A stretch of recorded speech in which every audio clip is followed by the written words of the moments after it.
જય શ્રી કૃષ્ણ. જય શ્રી કૃષ્ણ. જય ગૌ માતા. જય ગૌ માતા. હવે સૌથી પહેલા તમે તમારું નામ અને ગૌશાળામાં તમે શું જવાબદારી નિભાવો છો?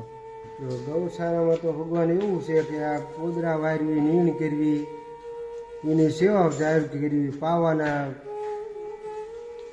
એ બધું. તમારું નામ? મારું નામ શ્યામજીભાઈ ચતુરભાઈ. શ્યામજીભાઈ ચતુરભાઈ. અને તમારું ગામ? રાસકા. રાસકા. હવે તમે આ ગૌશાળાની સેવા કેટલા ટાઈમથી કરો છો અને પ્રેરણા ક્યાંથી મળી તમને? સાહેબે તો ચાલુ કરી 1.5 મહિનો થઈ ગયો છે. 2 મહિના જેવું થઈ ગયું ચાલુ કરી. ગૌશાળા 2 મહિના થઈ ગયો ચાલુ કરી. ત્યારના તમે સેવા અહીંયા આપો છો. અને આની પ્રેરણા ક્યાંથી મળી તમને કે ગૌ સેવા કરવી? ગૌ સેવા પ્રેરણામાં એવું છે સાહેબે હવે શીખવાડ્યું હતું કે ગૌશાળાનું છે, તમે અહીંયા કાયમ રહો.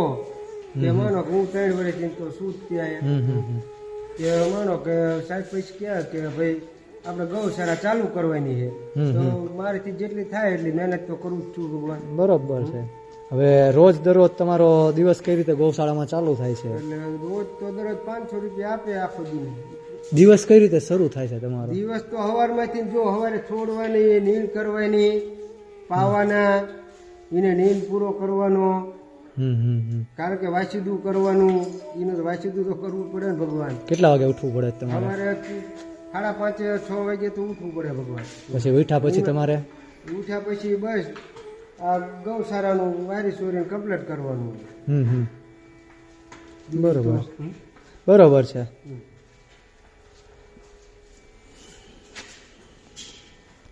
આમાંથી કેટલી એવી ગાયું છે જેની સેવા કરવા માટે થોડુંક વધારે કષ્ટરૂપ પડે છે કે વધારે? ભગવાન એવું છે ને કે માનો અપંગ ગાયું છે, બરોબર. હવે આ અપંગ ગાય છે, આને તો કેટલી હાચવી પડે. હવે આ ગા રહી તો હાવ હાલી વ્યક્તિ છે નહીં ભગવાન. હવે આને માનો તમે એમ કરાવો, આ ગાને રચી છે, બરોબર.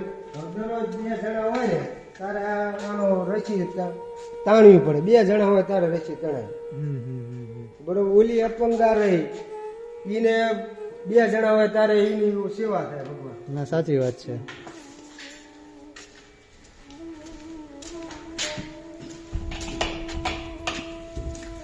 જો આ અપંગ ગાયોને વસ્તુ એવી છે, આ ગા તો એમથી આ અપંગ જ છે, આને જેટલી સેવા કરવી એટલી ઓછી પડે એવું ભગવાન. ના, બરોબર છે, તમારી વાત સાચી છે. પછી ગાયોના ખાવા પીવામાં શું ધ્યાન રાખવામાં આવે છે? ખાવા પીવામાં એવું જો કે હવે લીલું ઘાસ નાખ્યું, સૂકું ઘાસ નાખ્યું. હવે સાટીઓ લાયા છે, એ સાટીઓ નાખ્યું, તેમ નાખવાનું. આજે સામે ઘાસ દેખાય, ઘાસ રહ્યો. બરોબર છે. અને એ બધું નિર્માણ કરવાનું તમે જ કરો છો? મારે જ કરે. બરોબર છે. બાકી પછી ગાયોને સ્વસ્થ રાખવા માટે શું શું તમારે ઉપાય કરવા પડતા હોય છે? માંદી ન પડી જાય? માંદી ન પડી જાય એને માનો કે ટેમે નીણ પૂરો કરવો પડે, એને ટેમે છોડવી પડે, એને ટેમે નીણ કરવી પડે, એને ટેમે બાંધવી પડે, ટેમે પાણી પાવું પડે, તો એનું તંદુરસ્તી શરીર રહે. એક જ ધારી બાંધી રાખી તો તંદુરસ્ત શરીર રહે નહીં. નો રહે. સાચી વાત છે. તમને આ ગૌશાળાની અંદર એવું કયું કામ છે જેમાં તમને બહુ ખુશી મળે છે? ખુશી તો શું, આ ગૌ માતાની સેવા કરવી એ સૌથી મોટી ખુશી. મોટું બીજું શું હોય? સાચી વાત છે. અને એવો કઈ અનુભવ છે ગૌ માતાની સેવા કરવાનો તમને આજીવન યાદ રહેશે એવું તો શું એવું બન્યું છે જે તમને? એ તો ભગવાન, હવે આપણે શું વિચારીએ કે એવું યાદ રહે કે ન રહે. કોઈ ગૌ માતા ભેગું સારી ઘટના બની કે ખરાબ ઘટના બની છે યાદ? કોઈ વસ્તુ આ ગૌ માતાનું કામ કરો પછી કોઈ ઘટના જ ન બની. ઘટના બને તો જો આ છોડી, આ તો ખાલી તમે કપોત કાઢી નાખો ભાઈ. ના ના, વાંધો નહીં. એ તો જો આ છોડી ગૌશાળામાં કામ કરતી હતી, નકર હવે મારી છોડી તો 2.5 વર્ષની જ છે. જો આ ગૌશાળા કામ પાદરી પડી જાય, બરોબર, નકર તો હેમરત ન થઈ જાય, તો હેમરત થઈ જાય ભગવાન. હવે સાહેબે કીધું કે ભાઈ આને તાત્કાલિક દવાખાને. મેં કીધું ના ના, એને કઈ છે જ નહીં. કે ના સાહેબ કે બધું દવાખાને લઈ જવું પડે. તો ભગવાન આ જો ગૌશાળા એટલું કામ કરતું હોય, હવે આ 3 ફૂટની ઓળખ ગમાણીમાં પડી જાય તો આ ગૌશાળાનું બધું થાય ને. તપોબળ કહેવાય કે કંઈક ને કંઈક તો પાછળ શક્તિ કામ કરે છે. શક્તિ કામ આપણે એ જ જોવાનું. આપણું છોકરું જો 3 ફૂટથી પડી ગયું હોય નકર તો હેમરત થઈ જાય ભગવાન. સાચી વાત છે. ગા માતાનું એની જ પછી તો આપણે શું વિષય કહીએ છીએ? હવે અત્યારે આ ગૌશાળાની અંદર એવી કઈ કઈ મુશ્કેલીઓ આવે છે જેનો તમારે સામનો કરવો પડે, જેમ કે લાઇટ હોય કે પછી પાણી છે? પાણી તો ઓલા પડે કે કેનલ બંધ થઈ જાય, બરોબર. કેનલમાં પછી પાછું અંદર મોટર નાખવી પડે, અંદર નાખીને પછી પાછું 2 માણા બીજા જોઈએ. હવે એ પાણી પછી અમુક ટાઈમે ખારું હોતી થઈ જાય, એ વાજ રહ્યો ત્યાંથી ભરી લેવાનું, બરોબર. એના ગાયો માટે સ્પેશિયલ ભરીને રાખવાનું.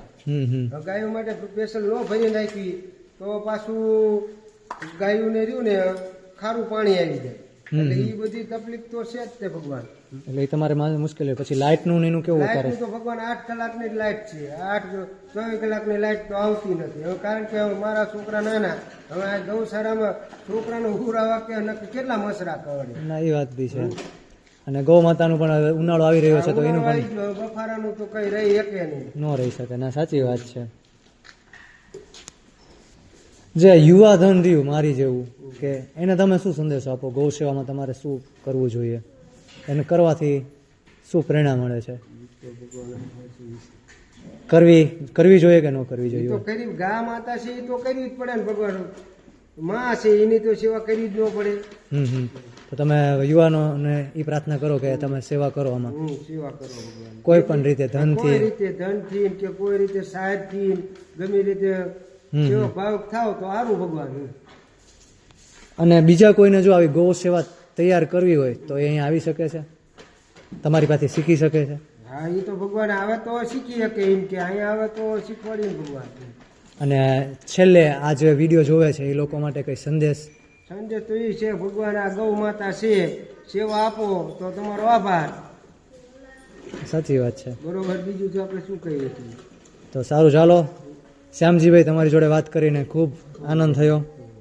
તમે આવી રીતે જ તે ગૌ માતાની સેવા કરતા રહો અને ભગવાન તમને ખૂબ સમૃદ્ધિઓ આપે. સારું, ચાલો એ સાથે જય શ્રી કૃષ્ણ, જય ગૌ માતા, જય ગૌ માતા.